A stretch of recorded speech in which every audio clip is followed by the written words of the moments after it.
Hello, Year 3. It is time to find out how James introduces each of the creatures to the Chief of the Fire Police and rescue teams. So here we go. My friends, this is Centipede, and let me make it known. He is so sweet and gentle that, although he's overgrown, the Queen of Spain again and again has summoned him by phone to babysit and sing and knit and be a chaperone when a nurse is off and all the royal children are alone. Small wonder, said a fireman, they're no longer on the throne. And where Earthworm, on the other hand, said James, beginning to expand, is great for digging up the land and making old soils newer.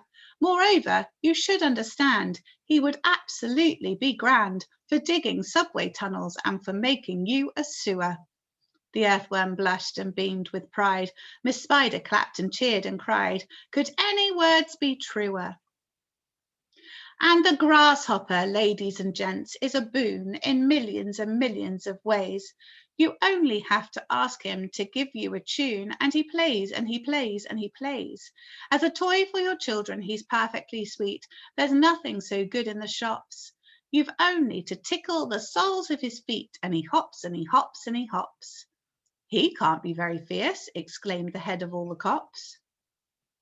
And now, without excuse, I'd like to introduce this charming glowworm, lover of simplicity. She is easy to install on your ceiling, on your wall, and although this smacks a bit of eccentricity, it's really rather clever, for thereafter you will never, never have the slightest need for using electricity.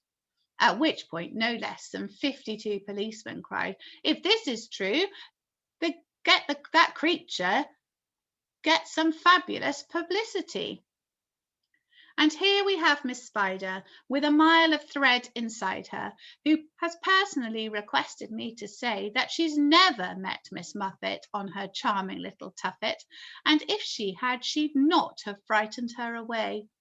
Should her looks sometimes alarm you, then I don't think it would harm you to repeat at least 100 times a day, I must never kill a spider, I must only help and guide her and invite her into the nursery to play. The policemen all nodded slightly, and the firemen smiled politely, and about a dozen people cried, hooray! And here's my darling Ladybird, so beautiful, so kind. My greatest comfort since this trip began. She has 400 children and she's left them all behind. But they're coming on the next peach if they can. The cops cried, she's entrancing.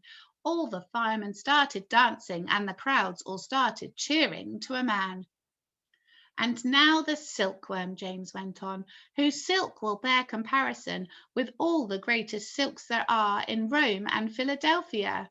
If you would search the whole world through from Paraguay to Timbuktu, I don't think you would find one bit of silk that could compare with it.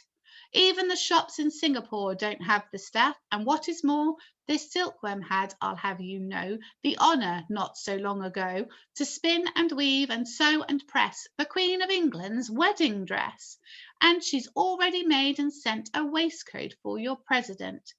Well, good for her, the cops cried out, and all at once a mighty shout went up around the Empire State. Let's get them down at once. Why wait?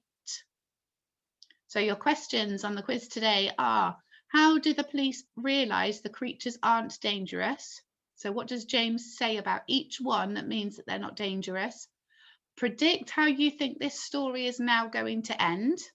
Don't forget they're still on the peach on top of the Empire State Building, so you might want to think about how to get them down. And summarise the experience in New York so far in fewer than 30 words.